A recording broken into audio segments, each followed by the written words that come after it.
삶의 연약함이라고 부를 수 있을 것입니다. 이 연약함을 영어로는 vulnerability라고 하는데 이것은 어떤 부정적인 의미에서의 어떤 인간의 약점이 아니라 이 땅에서 인간으로 태어나면 누구든지 가질 수밖에 없는 어떤 인간의 한계 혹은 인간이 지닐 수밖에 없는 어떤 피조물성을 말하는 것입니다. 그런데 이 연약함이 우리의 삶에서 대단히 중요합니다. 이것을 무시하고 이것을 회피하고 우리가 인간의 삶을 제대로 이해할 수 없습니다. 왜냐하면 우리는 어떠한 연약함도 보이지 않는 어떤 슈퍼맨과 같은 초능력자로 혹은 아무런 감정도 아무런 감각도 없는 기계처럼 이 땅을 살아가는 존재가 아니기 때문에 그러합니다. 그러니까 우리가 우리 인간의 연약함을 잘 이해합니다. 이 땅에서 어느 누구도 약점이 하나도 없는 기계로 살아갈래? 아니면 인간의 연약함을 지닌 채 인간으로 살아갈래? 선택하라면 어느 누구도 이 땅에서 아무런 약점도 없는 기계 같은 인간을 살아가겠다고 말하는 사람은 아무도 없습니다.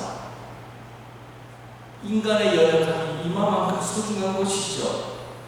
우리가 인간의 연약함을 잘 이해해야 합니다. 그래야 우리가 인간답게 이 땅에서 잘 살아갈 수가 있는 것입니다. 인간이 지니는 연약함은 여러 가지 모양을 지닙니다. 아마도 가장 두드러진 것이 관계의 연약함일 것입니다. 가정에서 친척들과 친구들과 신앙 공동체에서 직장에서 그리고 기타 많은 만남 사이에서 갖게 되는 어떤 관계의 아픔들, 우리는 이런 만남 속에서 수도 없이 상처를 주고 또 상처를 받고 관계가 깨어짐을 경험하기도 합니다. 육체적인 아픔, 정신적인 아픔, 질병의 문제도 우리 인간이 가지는 빼놓을 수 없는 연약함의 모습인 것이지요. 경제적인 어려움과 그로 인해서 미래에 대해서 막연하게 두려운 마음을 가지고 살아가는 것도 우리 인간이 갖고 있는 어떤 쉽지 않은, 쉽게 떨쳐버릴 수 없는 그런 연약함의 모습일 것입니다. 이러한 연약함 앞에서 우리 인간은 완전하게 자유로울 수 없고요. 그리고 또한 어느 누구도 그런 연약함을 경험하지 않고 세상을 살아갈 수 없습니다. 여러분 아무리 조심하고요. 그리고 아무리 계획한다고 할지라도 또한 신앙적으로 아무리 열심히 기도하면서 하나님 말씀 잘 들으면서 신실하게 살아간다고 할지라도 인간이 지니는 이러한 보편적인 연약함은 언제나 우리의 삶의 일부분을 차지하고 있다는 말입니다. 그런데 여러분 중요한 것이 있는데 그것은 다름 아닌 우리 하나님은 그러한 우리의 연약함을 받으신다는 것입니다. 여기서 우리가 주의해야 할 것이 있는데 하나님이 우리의 연약함을 받으신다는 것이 우리의 연약함을 그래서 없애주신다는 말이 아닙니다. 여러분 연약함은 없어지는 게 아니에요. 우리가 살아갈 때 하나님께서 우리로 하여금 어떠한 아픔도 경험하지 않게 하신다는 말이 아니라는 말입니다.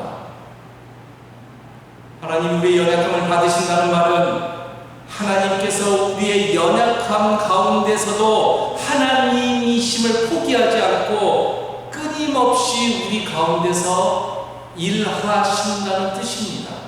이것이 바로 우리가 읽은 로마서 8장 28절의 내용입니다. 오늘 말씀의 온전한 이해를 위해서 우리가 로마서 8장의 전체적인 내용을 좀 알 필요가 있습니다. 로마서 8장은 우리가 이 땅에서 하나님의 자녀로 살아간다고 말합니다. 여러분 우리는 하나님으로부터 우리를 자녀로 삼으시는 영을 받았습니다. 그래서 우리는 하나님을 향해서 아버지라고 부를 수 있는 것입니다. 하나님이 이것을 우리에게 허락하셨다는 말입니다. 우리가 하나님의 자녀이기에 하나님을 아바 아버지로 부를 수 있는 특권이 우리에게 주어진 것이지요. 예수님도 하나님을 향해서 아바 아버지라고 부르셨는데 예수님만이 아니라 우리도 하나님을 아바 아버지로 부르면서 세상을 살아갈 수 있는 귀한 자리로 부름받은 존재라는 말입니다. 이건 대단한 특권이죠. 그 아버지 되시는 하나님께서 자녀인 우리를 위하시고 사랑하시고 그리고 우리를 위해서 끊임없이 일하십니다. 그리고 우리를 향한 하나님의 이러한 일하심, 하나님의 이러한 열심은 이 땅의 그 어떠한 것과도 여러분 비교할 수가 없습니다. 하나님의 이러한 열심, 하나님의 이러한 사랑을 우리의 삶에서 가장 가깝게는 엄마가 자녀를 위해서 보여주는 사랑과 우리가 유비해서 생각해 볼 수 있을 것입니다. 저희 집 얘기를 잠깐 해보면 이런 얘기를 여러분들에게 드릴 수 있을 것 같습니다. 저희 집의 아이들이 지금은 다 성장해서 집 밖에서 또 다른 도시에서 생활을 하는데 가끔 토론토 집을 방문할 때가 있습니다. 그러면 제 집사람은 그 즈음에 대단히 바쁘게 움직입니다. 아이들 방을 청소하고 아이들이 오기 며칠 전부터 그들이 좋아하는 음식을 하나하나 재료들을 하나둘씩 삶기 시작합니다. 그리고는 아이들이 방문하고 있는 일주일 한 열흘 그 기간 동안 그들이 편안하게 쉬고 돌아갈 수 있도록 여러 가지 계획을 세우는 등 최선을 다해서 환대를 합니다. 그러면 아이들과 멀리 떨어져 있을 때는 저희 집사람이 바쁘게 움직이지 않을까요? 그렇지 않아요. 그때는 다른 차원에서 바쁘게 움직입니다. 즉, 기도하면서 하루도 한순간도 쉬지 않고 그들과 영적으로 연결되어서 끊임없이 교통하면서 지냅니다. 자녀와 완벽하게 하나가 돼서 살아가는 모습이 있는 것이지요. 중요한 것은 여러분, 그것을 어떤 마음으로 하느냐 하는 것입니다. 제가 옆에서 보면 집사람은 가장 정성된 마음으로 그리고 가장 기쁜 마음으로 가장 복된 마음으로 그 일을 하는 것을 볼 수가 있습니다. 의무감으로 한다든지 하기 싫어서 억지로 하는 마음이 눈꼽만치도 없습니다. 그래서 제가 이러한 집사람의 모습을 보면서 가끔가다 기경의 사람에게 이렇게 농담을 합니다. 내가 당신 자식이 되어서 하루만 살아보면 소원이 없겠다고 말이죠. 그러면 집사람은 저에게 이렇게 해요. 당신은 엄마한테 가라. 여러분, 하나님께서 어떠한 모습으로 여러분들을 사랑하시는지 감이 좀 잡히십니까? 하나님께서 우리를 위해서 일을 하신다는 것이 여러분의 마음속에서 그려지십니까? 우리에 대한 사랑 때문에 그 일을 가장 기쁘고 하나님이 우리를 사랑하신다는 것이 하나님이 의무감으로 하는 게 아니라는 말이죠. 가장 귀한 마음으로 매일매일 하나님은 우리를 환대하고 계시다는 말입니다. 그리고 이러한 우리를 향한 하나님의 엄청난 사랑을 헛되게 하거나 무효화할 수 있는 것이 아무것도 없다는 말입니다. 이것이 그 유명한 로마서 8장에 나와 있는 사도 바울의 고백입니다. 가장 강력한 메시지이죠. 하나님은 자녀된 우리들의 삶을 통해서 하나님의 선을 이루어 가신다는 것이 바로 오늘 본문 말씀 로마서 8장 28절의 핵심 메시지입니다. 우리들의 삶에서 하나님이 원하시는 가장 귀한 것을 이루어 가신다는 말입니다. 그것을 바울이 이렇게 얘기합니다. 하나님을 사랑하는 자, 곧 그 뜻대로 부르심을 입은 자들에게는 모든 것이 협력하여 선을 이루느니라. 이 28절의 번역이 약간 아쉽습니다. 너무 애매해요. 그리고 우리들의 오해를 불러일으키곤 합니다. 특별히 이 말씀이 우리의 오해를 불러일으켜요. 모든 것이 합력하여 선을 이루느니라는 말씀을 들으면 이 말씀은 마치 모든 것이 그냥 어우러져서 때가 되면 서로 영향을 주어서 모든 일이 잘 될 거야 라는 말씀으로 들리고는 합니다. 우리가 실제로 이 말씀을 그런 식으로 이해하고 또한 삶 속에서 그런 식으로 즉 모든 것이 합력해서 선을 이루게 될 것이야 라고 말들을 하고는 합니다. 그런데 이 말씀은 그 뜻이 아닙니다. 이 말씀은 주어가 중요한데 주어는 바로 하나님입니다. 하나님.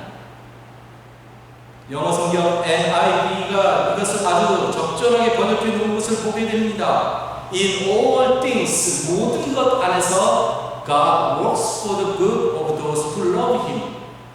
그를 사랑하는 사람들의 삶 속에 선함을 일으키신다는 겁니다. 하나님께서 하나님을 사랑하는 사람, 즉 하나님의 계획대로 부르심을 받은 사람들의 선을 위해서 하나님은 모든 것 안에서 일을 하신다는 말입니다.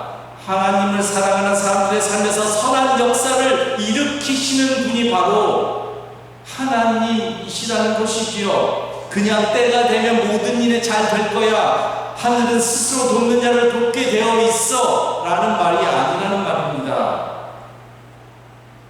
여기에 중요한 포인트가 있습니다. 그렇다면 하나님은 누구를 통해서 하나님의 선한 역사를 이루어 가시는가 하는 점입니다.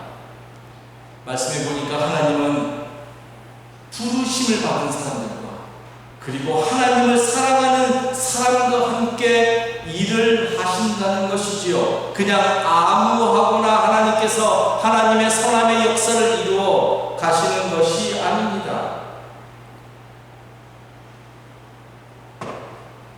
여러분, 우리는 모두 하나님으로부터 부름을 받은 사람들입니다. 에클레시아가 부름받은 사람들의 모임입니다. 우리들의 존재 자체가 이미 부르심이 있었기 때문에 가능하다는 말입니다. 하나님의 부르심을 받지 않은 사람은 그렇기 때문에 단 한 사람도 없습니다. 그것을 내가 느끼느냐 못 느끼느냐의 차이는 있지만 이미 에클레시아 자체가 부르심이 없으면 불가능하다는 말입니다. 저와 여러분은 모두 다 하나님의 부르심을 받은 사람들인 것이죠. 그래서 우리는 모두 다 하나님의 선함의 역사를 이루어갈 수 있는 1차적인 조건을 갖춘 사람들이에요. 왜? 하나님은 부르심을 받은 사람들과 함께 일하신다고 했으니까. 이 1차적인 조건을 갖춘 것이 우리의 능력이 아니면 세상 말할 필요가 없을 것입니다. 하나님은 하나님의 은혜로 우리를 하나님의 자녀로 부르셨기 때문에 그러한 것이죠. 내가 나를 부른 것이 아니라 하나님께서 은혜를 베푸셔서 우리를 하나님의 자녀로 부르셨다는 말입니다. 이것은 모든 사람이 갖고 있는 공통된 특징입니다. 그런데 모든 사람들이 하나님의 부르심을 받았지만, 그러나 부르심을 받은 모든 사람들이 하나님을 다 사랑하는 것은 아니라는 사실입니다. 이게 중요해요. 여러분 모두 다 하나님으로부터 부르심을 받았어요. 그래서 하나님을 아버지라고 불러요. 그러나 하나님을 사랑하는 것은 또 다른 차원의 일이라는 말입니다. 바꿔 말하면 제가 아까 물었듯이 하나님의 그 환대의 역사가 여러분들의 삶 속에서 그려지십니까? 라고 물어보면 여기에 대한 대답은 천차만별인 거예요.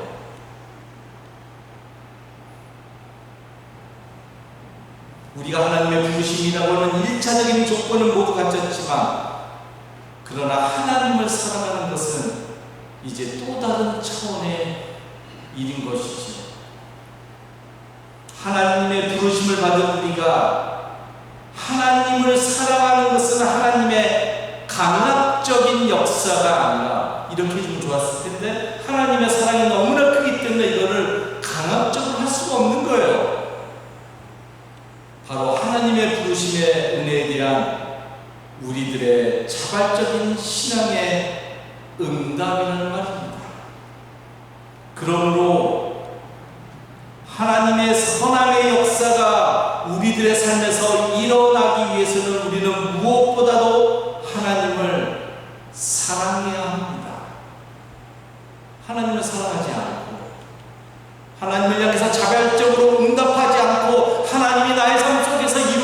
하시는 그 귀한 선함의 역사를 우리가 느낄 수 있는 방법이 없다라는 말입니다. 하나님을 사랑하는 그 사람들의 삶에서 하나님은 우리를 위해서 하나님의 선함의 일들을 이루어 나가실 것이라는 것입니다. 이 말씀에서 우리가 놓쳐서는 안 되는 또 다른 중요한 차원의 일이 있습니다. 하나님께서는 하나님을 사랑하는 사람, 즉 하나님의 계획대로 부르심을 받은 사람들의 삶에서 선을 이루기 위해서 모든 것 안에서 일하시는 하나님이라는 말이 너무너무 중요합니다. 여러분, 여기서 하나님께서 모든 것 안에서 일하시는 하나님임을 우리가 깨달아야 합니다. 하나님은 기쁘고 즐거운 일에서만이 아니라 어렵고 힘들고 아픈 일 가운데서도 하나님은 하나님 되심을 한 번도 포기한 적이 없어요. 하나님은 계속해서 우리 가운데서 일하시는 하나님이신 것이죠. 즉 우리가 경험하는 모든 것 안에서 일하시는 하나님이시라는 말입니다. 로마서 8장의 말씀이 그것을 보여주고 있습니다. 누가 우리를 그리스도의 사랑에서 끊을 수 있겠습니까? 환난입니까? 곤고입니까? 핍박입니까? 굶주림입니까? 헐벗음입니까? 위협입니까? 또는 칼입니까? 나는 확실합니다. 죽음도 삶도 천사도 권세자들도 현재일도 장래일도 능력도 높음도 깊음도 그 밖에 어떤 피조물도 우리를 우리 주 예수 그리스도 안에 있는 하나님의 사랑에서 끊을 수 없습니다. 여러분, 이 말씀에 보면 환난이라는 단어가 나오고요, 곤고와 핍박과 굶주림과 헐벗음과 위협과 칼이라고 하는 말이 나오는데, 이것은 우리 인생이 이 세상을 살아가면서 경험하는 어떤 고난과 아픔과 어두움의 시간을 말하는 것입니다. 이 모든 일들을 우리가 겪으면서 지금까지 살아왔다는 겁니다. 그런데 중요한 것은요, 하나님은 그러한 우리들의 미드나이트, 어두움의 시간, 칠흑같이 어두움의 시간에서 무엇을 하셨느냐? 그러한 시간에서도 하나님은 우리를 위해서 일을 하셨다는 말입니다. 어떻게 할 수 있느냐? 바울은 이것을 이렇게 표현하고 있습니다. 그 무엇도 우리를 우리 주 예수 그리스도 안에 있는 하나님의 사랑에서 끊을 수 없다라고 말하고 있습니다. 고난이 약했기 때문에 우리가 살아남았었던 것이 아니라 그 고난 가운데서도 하나님이 우리를 위해서 일하고 계셨기 때문에 오늘 우리가 지금까지 걸어올 수 있었다고 바울이 고백하고 있는 겁니다. 그러한 아픔과 고난의 시간에 하나님은 우리를 모른 채 한 것이 아니라 어디 한번 보자 어떻게 살아가느냐 하고 계셨던 것이 아니라 우리를 위해서 기도하시면서 계속해서 일을 하고 계셨기에 우리가 경험하는 그 어떠한 시련도 우리를 하나님의 사랑에서 끊어놓을 수 없었다라고 고백하고 있습니다. 고난의 극복은, 아픔의 극복은 하나님의 일하심이 있었기 때문에 가능했다는 말입니다. 그렇다면 우리가 모든 것 안에서 좋은 일만이 아니라, 기쁜 일만이 아니라, 행복한 일만이 아니라, 건강한 일만이 아니라 아픔과 슬픔과 고난과 역경 가운데 모든 것 안에서 일하시는 하나님을 온전하게 믿으려면 그러면 어떻게 할까요? 그것이 바로 우리가 일상에서 하나님이 나를 어떻게 대하고 계시는가, 하나님이 나에게 어떤 환대를 베풀고 계시는가, 하나님과 어떠한 관계를 내가 지니고 있느냐 하는 것이 결정적으로 중요합니다. 즉 일상의 삶에서 우리가 하나님과 친밀함의 삶을 갖고 우리를 향한 하나님의 절대적인 사랑을 계속적으로 경험하는 것이 너무나 중요합니다.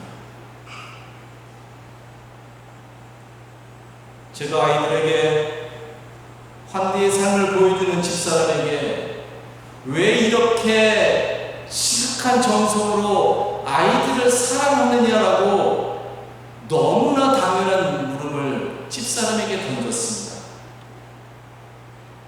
부모니까, 엄마니까, 아빠니까 아이들을 사랑하는 것은 여러분 너무나 당연하지요.